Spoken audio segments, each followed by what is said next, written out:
On your music journeys, I'm hoping a little Taylor Idris collab can squeeze in there. Put it out there, bro. Put it out I'm there. gonna tweet it, and these Taylor fans are mad, they'll keep on it.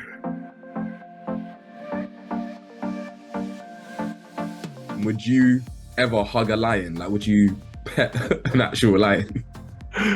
No, never. Ooh, not me. Nuh-uh. I don't think you could pay me to even do that. I don't care if it was a kitten. I'm not. I'm like, are you nice? It's just in the movie in general. I thought, okay, at some point, a real lion must have passed through this movie at some stage. No, there was no real lions, man, and it was all sort of like very, very well crafted special effects. So I was watching it, I was like, you see, if that was me, the whole situation wouldn't have happened because I would have just stayed in the car and would driven the other direction. I wouldn't even be in the country for a second. As a father yourself, do you ever like draw from your own experience, like from fatherhoods, like when you sort of play these characters, and does that affect your performance? When I watch a film where kids are crying or the parents are crying about their kids, I well up. It's over. I don't have any mechanism to stop me crying. So when it's a film that sort of looks at a father, I'm always sort of drawn to what the emotions are. Can I relate? In this case, it was relatable in a lot of senses that, I have a daughter that's 20 years old. And at that age, there's all sorts of things that would trigger off a little bit of like, you and her bumping heads, right? And that's natural to parenting. So I could certainly sort of relate to Nate as he was trying to figure out how to, navigate the loss of their mother. And obviously she said, she didn't lose one parent, she lost both parents when her mom died. So yeah, I definitely find ways to sort of incorporate my own experience. So like you guys are sisters in this movie. What's it like performing as sisters? I feel like you guys got a good chemistry right now already. This is definitely my real sister for real. I mean, after you rap something, you don't know if you're gonna keep in touch and stuff, but we talk all of the time. She calls me for advice. I give her, she's literally the perfect little sister because I've never had one, so. You seem to have really good chemistry with Iyana, with Leah. What was it like working with the girls in the movie? It was fun. It was great. We bonded really quickly because I guess we were sort of like taken out of our comfort zones and this is your new family. And Leah and Iyana, we just tried to make it what we could, They trusted me, I trust them, and it was fun. And obviously, like you said, no real lions. Well, you never encountered any real lions with the movie.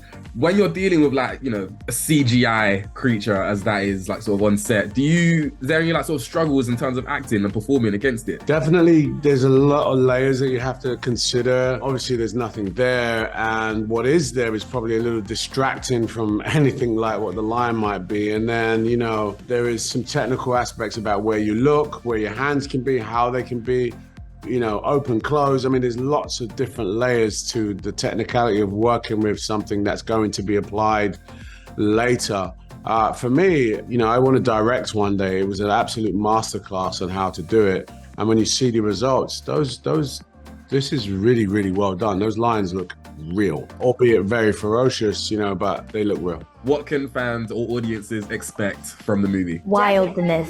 Yeah, wildness, and definitely be prepared to scream for sure. It's gonna be a lot of screaming. You're not gonna know what's happening next. It's gonna be super, super good, and it's a great message overall. So everyone, please go see the movie. You're gonna love it. Oh yeah, and one more thing, just for information, this movie at the end, it really should say, do not touch lions or mess with them. I really think so, because in this, after this, I'm definitely not gonna see a lion ever again. As your Daily Duffy did say, Marvel and DC, you can always do both. You managed to return for a little brief cameo in Thor: Love and Thunder, bringing Heimdall back. That was a welcome surprise. How did that conversation go about? Was it Taika that called you up? How'd that happen? It was Taika, really. And also, Kevin Feige was sort of like, this is a little moment that we want to give to the fans. Can we do this with you? And I was absolutely, I love Heimdall, sad to see where that went. But at the same time, everything has a beginning, a middle, and an end, right? But in this case, when you're talking about Heimdall and you're talking about Asgardians, could it keep going?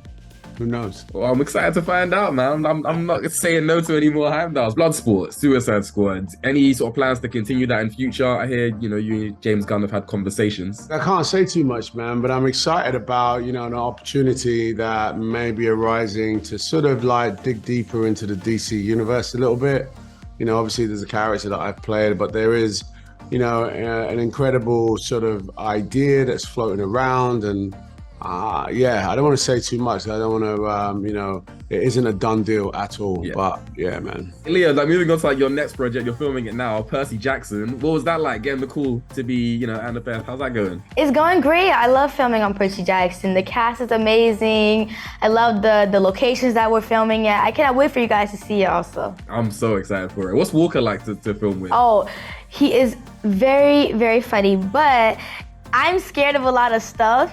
And he will purposely make it worse for me so I can suffer for it. So if I'm scared of something, like if I'm scared on an elevator, he will jump up and down purposely to make the elevator shake. I'm just like, giving me that like that. And Iyana, so Abbott's coming back for season 2. It sounds like Taylor's coming back with it.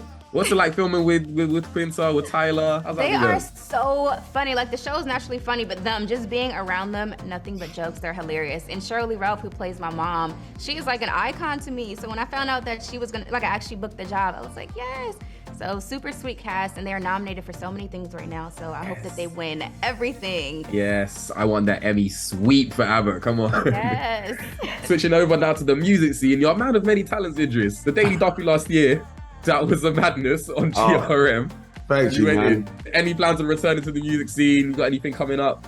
Yeah, I do, man. I'm always in the studio. You know, I could tell you now, like Fanatics and I, the producers Fanatics, we're making a project, and it's one of 2 projects. We are doing a sort of DJ Khaled style project where I'm bringing on some artists that we love and putting them on one album, and then we got another album which is really about the come up. You know, it's about, I'm turning 50 soon, and I really want to tell the story of how I got here, and I think I'm going to do it on the second album with the Fanatics. So I'm working on that. I've got a couple of features that, you know what I mean, that I'm probably going to do that's coming out too.